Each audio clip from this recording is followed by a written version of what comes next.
In this video, we'll be going from some basic Bluetooth radio to single DIN CarPlay greatness. Now, let's get started. What's up, guys? Today we'll be installing this into my R129 SL500. This is a Power Acoustik CP71W single DIN radio. What makes this pretty special is that it is the exact size of single DIN, completely flush, and has a full CarPlay screen. Now, I know what you're thinking.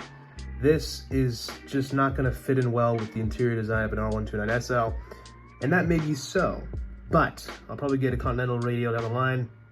I just saw this come up on some forums. A friend of mine sent it to me, and I thought it was just so cool that they had actually packaged CarPlay into a screen this small. And I thought, you know, why not try it out? I already have this really weird looking JVC radio in my car, which I do not like the look of at all, and I think this will actually look a little bit better because it's a lot more streamlined. Anyways, we'll give it a shot and we'll just see how we like it. And if we do like it, we'll keep it. And if not, I'll probably sell it off. But I think it's pretty cool for a video regardless. So let's get to it. So here we have the unit itself out of the box. And it's a very, very streamlined unit. It comes with a little screen protector install, which I'll leave on until it's back in the car. But really, really nice design. I do like the idea of maintaining single DIN without going double DIN. I have seen a few in the market that do offer CarPlay and have a screen, but it just looks terrible. I'll show you a few examples here. This one's got a nice USB-C port on the side, volume controls. I will miss having a volume dial. I'm not a big fan of the volume buttons, but it's a little worthy trade-off given that you have a full screen here. Up top, we have a conveniently placed wiring diagram, which is actually very nice to have on top of the unit because you'll be installing it up here if you do it the conventional way. It also comes with this wiring harness over here, which plugs in. It's the very typical standard single DIN connector. I can show you guys what that looks like. This guy right here, which thankfully is all labeled, which makes things much, much easier. We have an aux in as well. And then also we have this secondary harness over here, which is required to do some little additional wiring with the connector. We also got some other stuff back here, including some inputs for front and rear cameras. This car has 0 cameras. It's 1997, and I do not plan on adding one because what's the point really? Maybe I will in the future, but not at the moment. It even has a place for the OEM antenna right in the middle there, and we have a USB port, which we can use for wired CarPlay, although we will be using wireless CarPlay. Now, yes, I know CarPlay is definitely not a necessity in these cars, but it's just a fun thing I thought I could add, and we'll see how it goes. It also comes with a remote, this style antenna, and of course some keys to unlock and reinstall the radio, and a frame, and some nice instruction manuals, which are actually pretty good, it looks like. Removing the old radio is pretty straightforward. It just depends what you have. If you got a stock car, all I gotta do is press in your 2 keys like I have it done over here and pull out the unit. With this unit, I actually had to take off the faceplate first because back in the day, stealing radios was quite common, so it was actually not unusual to be able to detach it and put it somewhere else in your glove box to lock it. But here we're just taking it out to remove it, and you can see the old harness is just a total rat's nest of wiring, and I really don't like that kind of wiring. I'm sure it's fine, I'm just not a fan of the electrical tape wraps on certain parts of the harness there. Old frame comes out, just like so. Okay, so this is the monstrosity I've removed from the SL right now. So this is actually a normal sort of adapter for the Mercedes OEM connector, which is nice. You don't need to mess with the OEM wires, which I think is definitely the way to go.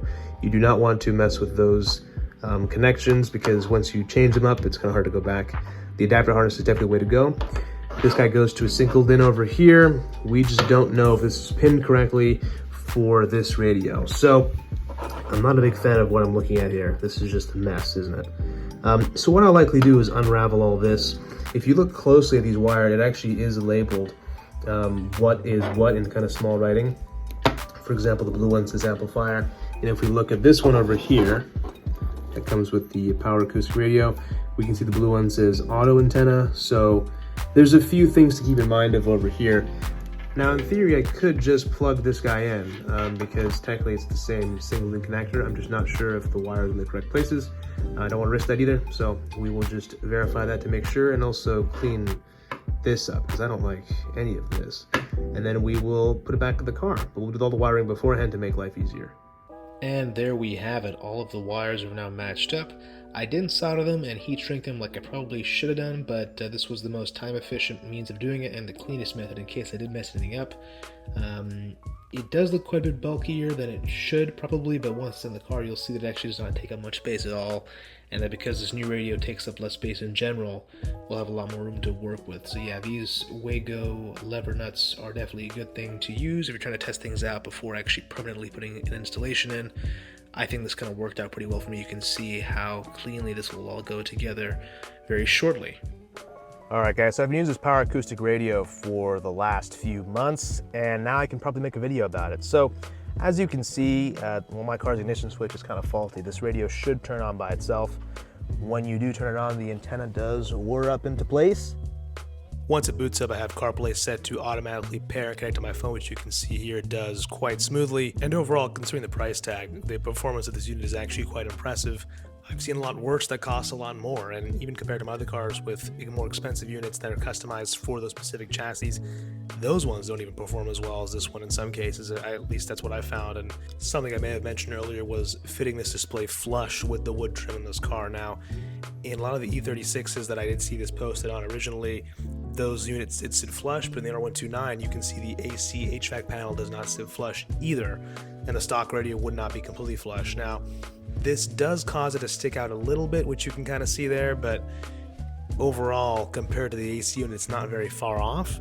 No, it's not a perfect look. I mean, you got gloss black plastic, which is a newer, modern looking thing compared to the satin black of the older cars, but maybe someday I'll 3D print a new bezel to kind of match the OEM style a bit better, and maybe we can do that in the future. But overall, it works well for this road trip I just took. It performs very well, and it does everything it needs to do. It even looks decent compared to other units like I mentioned earlier. I think it's a worthy trade-off. I wouldn't really want to cut up the wood trim I have in this car just to make this fit better, because I think that this unit is more of a temporary thing until I find something better or until I switch back to a stock looking radio. But for now, for what I use the car for, it's pretty much spot on.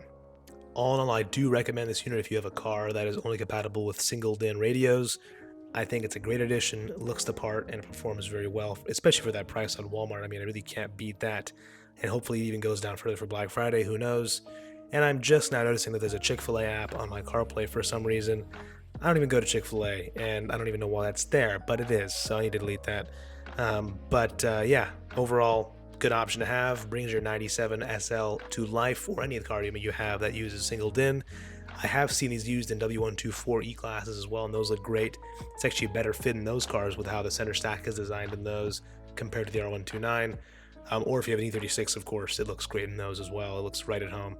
So definitely give it a shot if you're interested. I'll put a link down below in the description, and you guys can check it out for yourselves. Well guys, that's all I've got for you today. If you guys did enjoy this video, consider leaving a like if you did, and subscribe for more content like this in the future. I'm working on a lot of stuff for the SL and other cars as well, so stay tuned for that. See you then. Isn't that just so cool? That never gets old, I swear. If you guys like this video and all my content so far, check out STA-Industries.com and check out all the German car apparel I have, especially M15 stick stuff. I have license plate frames, cool hoodies, sweaters, high quality stuff with nice embroidery. Check it out, you won't regret it. I'm always posting new stuff on the website, including ML stuff coming soon, specifically ML63 engine rebuild stuff, as it's pretty relevant to what I'm doing right now. But yeah, check out what I already got in there. Lots of cool M156 stuff that I really enjoy wearing while I work on my cars. There is also other Mercedes stuff already up there, like for my SL500, M119 stuff, including a lot of BMW apparel as well, so go check it out.